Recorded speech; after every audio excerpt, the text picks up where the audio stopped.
welcome back to Teen Story Share. This week we're going to be reading from Into the Heartless Wood, and this is a new story that we're starting this week. It's by Joanna Ruth Meyer. She also wrote Echo North, which I also read part of here on this channel. So this book takes place in a world that is a lot like 1890s, early 1900s Wales, as far as I can tell.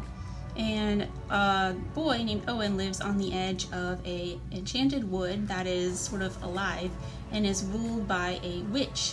And she has 8 tree daughters who help her harvest souls to make herself and the forest stronger. And we're going to just dive right in.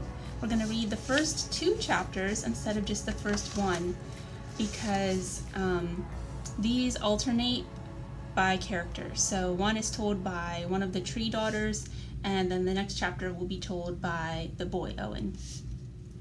Prologue. Monster. I was born a tree. It was easier then. All I needed was the earth and the wind and the rain. All I needed was the sunlight warm in my dappled leaves.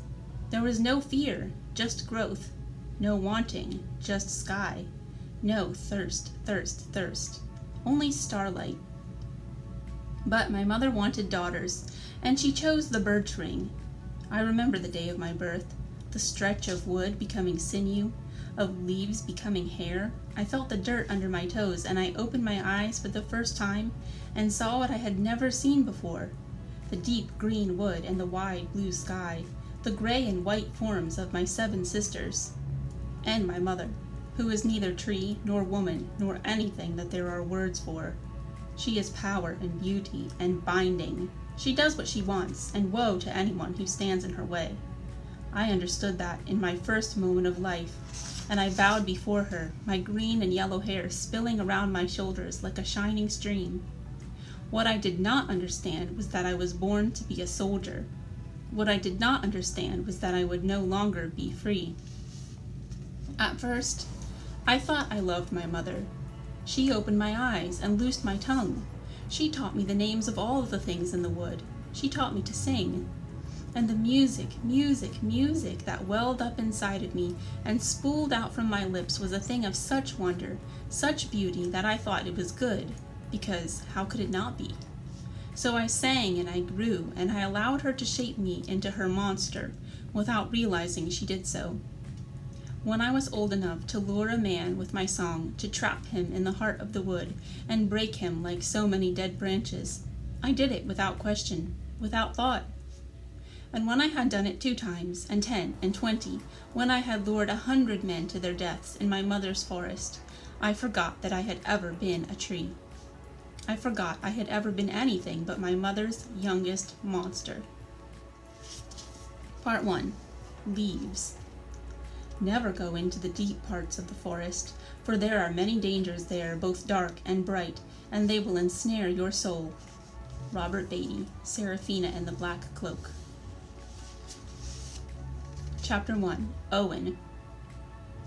The Gwithin's wood is quiet today. There is no high, eerie melody woven into the air, pulling at my mind and my body, tempting me to come among the trees, though I know very well what would happen if I did. I'm more able to resist the music than most, but it's easier when it's quiet. The wood smells as it always does, of loam and earth and the sour hint of decay. Branches hang over the chest-high boundary wall my father built too late. Leaves scrape against the stone. They're a luminescent green, new-furled. But they can't trick me into admiring them. I know what they conceal, what they've taken from us. Abuela tumbles like a new puppy in the grass, nearly in the shadow of the wall. She doesn't understand the danger that lurks so close. How could she? She's only 2. She doesn't remember our mother. She doesn't hear our father's gut-wrenching cries in the dark of night when he thinks I'm sleeping. Father would be angry that we're out here at all, but Abuela is part wild thing. She can't be kept indoors all day. Besides, there's no music coiling out of the forest at present, and Father is away working at Brennan's farm. He doesn't need to know, and it's not like I take my eyes off her, even for a second. I don't think Father's wall can keep the trees out if they really want to come in. Abuela races about in circles, squealing with joy until she's so dizzy she falls down. There's dirt on every inch of her, and she's managed to rip her dress. Her skin is freckled and tan from the sun, her dark curls, the same ones I have, inherited from father, springing out in every direction. She never sits still long enough for me to properly comb her hair, which right now is tangled with grass and twigs. She has father's brown eyes and mother's broad smile, and more mischief than any person so small should be able to contain. She exhausts me, and I adore her to bits. "Abuela!" I cry, as she trots up to the wall and stretches up her tiny hand, reaching for a low-hanging branch. Panic jolts through me, and I leap up from where I've been sprawling in the grass. In another heartbeat, I'm at her side, grabbing her wrist and tugging her back to the safety of the open sky. She screams at me and wriggles loose, but I catch her again and twirl her round and round until she laughs, forgetting her desire to run back to the wall and that devilish branch. I don't dare fetch the axe from the shed and hack the branch off. Not even father would dare. I try to forget my own uneasiness, try not to hear the faint thread of a song coiling out from the depth of the wood. "Time for a bath, little one," I tell my sister. "No bath!" Abuela shrieks, but she trots along after me as I fetch the wash basin and fill it from the pump in front of the house. When it's full, I put the basin by the garden. The flowers and vegetable seedlings will appreciate the water Abuela is absolutely going to splash out. I strip her of her grimy dress and plunk her in, grabbing a bar of soap and scrubbing vigorously. She shouts and laughs and splashes, thoroughly enjoying herself. I finish scrubbing and let her play in the water, my eyes wandering sometimes to the wood beyond the garden and my father's wall, and sometimes to the house I've lived in for as long as I can remember. It's a small stone house, ordinary except for the tower that serves as my father's observatory. The silver dome closed until evening, the telescope safe inside. Flowers wilt in the bright blue window boxes like they never did when my mother tended them instead of me. I've tried to keep all the pieces of her alive. I've tried not to surrender the whole of her memory to the Gwithin's wood. Everyone says we're fools to live on the border of the wood itself. Maybe we are. But there was nowhere else far enough away from the village for my father to observe the stars in solitude. Few people know he's an astronomer. No one knows he charts the stars for King Elenian himself, on the king's coin no less. Father works as a day laborer at Brennan's farm to keep people from asking questions about how he earns his money, and adhere to the king's condition of secrecy. Brennan is our closest neighbor, a 3-mile walk northeast of our house. The village is another 5 miles north, and even that's considered perilously close to the wood. It grows chilly as the wind picks up, clouds knot dark over the sun, and it smells suddenly of rain. The music is stronger now, loud enough to hear clearly over the rising wind. It pulls at me. I shudder, clench my jaw, steel myself against it. "Time to go inside, little one," I tell Abuela. I pour a pitcher of clean water over her head, and she screams like I'm murdering her. I just tickle her chin and scoop her out of the basin, wrapping her in a large towel and carrying her toward the house. The music follows, sinking into me with invisible barbs. The same music that lured my mother into the wood, where she was lost forever. I wonder if anyone heard her scream when the Gwithin's 8 monstrous daughters fell on her and rent her to pieces. I wonder if any part of her remains, or if she is nothing more than dust now, strewn about on the forest floor amongst the molded leaves. I carry Abuela up the 2 steps to our front door in a hurry, reaching for the handle. "Is Callan Merrick at home?"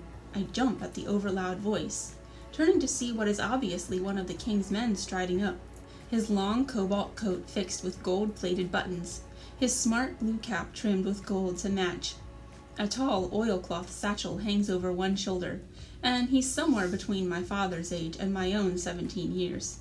He has dark brown skin, which speaks of Scythe descent. "I'm Owen Merrick," I reply. "My father isn't here right now. You've come for the star charts?"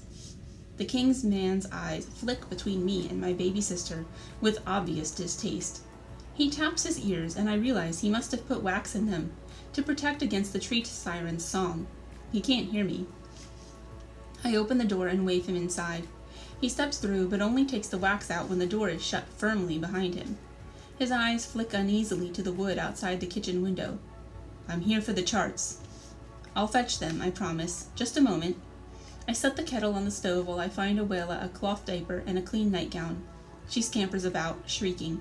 The king's man frowns, pressing his back against the wall by the fireplace, because he physically can't get any farther away from her. I scowl at him when he's not looking. Does he suppose he sprang from his mother's womb as fully grown and thoroughly dull as he is now? I leave him with a cup of tea at the kitchen table, and carry Abuela up to the observatory with me to collect the month's star charts. Ordinarily I wouldn't take her, but there's no chance in hell I'm leaving her downstairs with that dullard. Don't touch anything, little one, I instruct with great futility, as I set her down in the middle of the observatory. For a few moments, she stares around her with huge, fascinated eyes, and then the next instant she's racing around the room in circles, shrieking with mad delight. The charts are in bundles on the bookcase beside the telescope. I gather them under my arms and manage to herd Abuela out of the room in front of me. She half tumbles down the stairs. It's past time for her nap. Here they are, I tell the king's man, piling the charts on the table for him to examine. I give Abuela some milk and sit with her at the table. She nestles into me. The king's man takes each chart from its casing and gives it a cursory glance before putting it back. He's clearly new to this job. King Elinian normally sends the same few servants to collect the charts and bring my father's payment, and I've never seen this man before. I can also tell by the way his eyes dart around the star chart that he doesn't actually know how to read them. Everything appears to be in order, he says when he's perused the last one. I don't call his bluff. I'm annoyed that he hasn't even touched his tea, leaving it go cold at his elbow. I shouldn't have wasted it on him. Outside, the clouds break, and rain slants hard past the window. Abuela is half asleep in my arms. Your father's payment, as agreed upon. The king's man takes a blue velvet pouch from an inner pocket and sets it on the table with a faint clink of metal. You can count it if you wish, but be quick about it. I want to be back in the village by nightfall. Nightfall isn't for 2 hours, but I see how his gaze travels once more to the window, to the shadow of the wood that lies just beyond his view.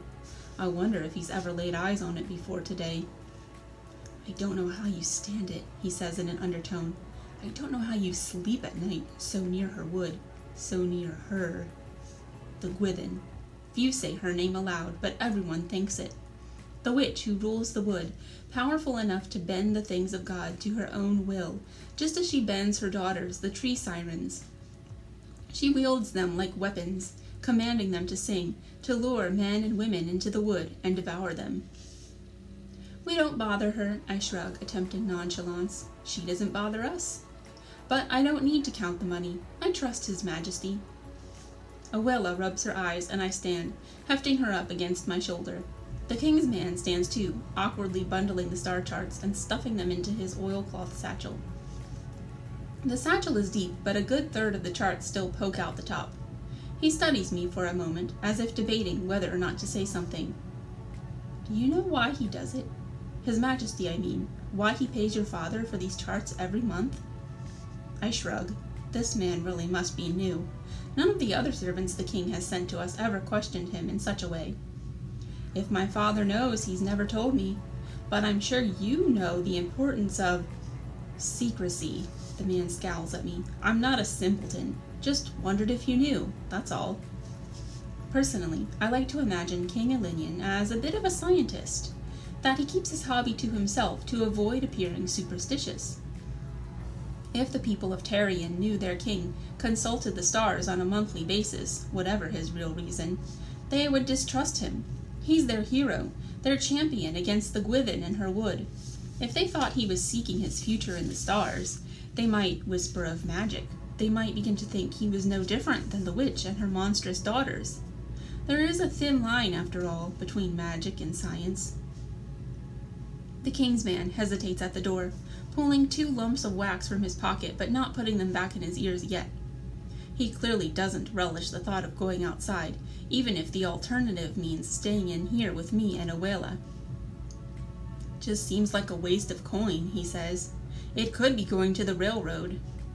Abuela lays her head against my neck, yawning. The tree siren's song is slipping through the cracks in the stones and into the house now. I might be stuck with the king's man for a while. I don't know that he can resist the pull, even through the wax. What's wrong with the railroad? It's been running smoothly for a year now. The king's man grimaces. It was until the wood grew up around the tracks. It did what? I stare, shocked. Just west of your village. The train to Scythe runs almost entirely through the wood. Been that way since the winter. Since the winter! I'm repeating things stupidly, but I don't care. Horror grips me. Along with the telegraph lines, the railroad is one of King Elenian's crowning achievements, making travel swift and safe across Terrian, strengthening ties with our neighboring country and trade partner, Scythe. When he built it, the wood was miles away, the tracks running over long stretches of grassy plain, and now, how is that possible? The wood witch grows stronger year by year. I'm surprised she hasn't tumbled down that wall of yours. He glances out the window. But it's worse than you know. The tracks in the forest are being torn up, the metal is twisted, the railroad ties ripped from the ground and set to stand upright like the trees they once were, and hung with garlands of flowers. No matter, they were never her trees. We brought in all the lumber from Scythe. His Majesty plays by the rules. It happens at random, delaying whole shipments. We have to repair sections of the track nearly every week now. There will be trouble with Scythe if we can't sort it out. He's right. Terrian imports wood and coal from Scythe. We would be in bad trouble without it. Besides the slow, perilous sea routes, there's no other way to get to Scythe, unless one was foolish enough to go through the wood on foot. Horses won't go near her trees. Abuela shifts on my shoulder, her small hands fisting my shirt. Outside, the rain drives on, and the tree siren song fades into nothing. You've been in the wood, then, I say, not missing his use of we. He shudders and nods. I worked on the railroad 6 months, and I'm often sent out to guard the repair crew. My pulse throbs in my neck. Have you ever seen them? The witch's daughters? His hands twitch, the star chart casings and the oilcloth satchel rattling against each other. Once. It was 2 months ago, the first time we were sent to repair a section of the track in the newly grown wood. We stuffed our ears with wax against their songs. We armed ourselves with knives and guns. But when they came, it wasn't enough. There were 3 of them, and their devilish music was loud even through the wax. They were fast as snakes, with glowing eyes and bony hands, and they bound our bodies with living branches that twisted and squeezed, winding into our flesh. I stare at the king's man in utter horror. It was our captain who saved most of us, with a bundle of kerosene-soaked rags and a packet of gunpowder. Scared the devils off long enough for us to escape. But our captain died anyway. He'd lost too much blood. I eye the king's man with new respect.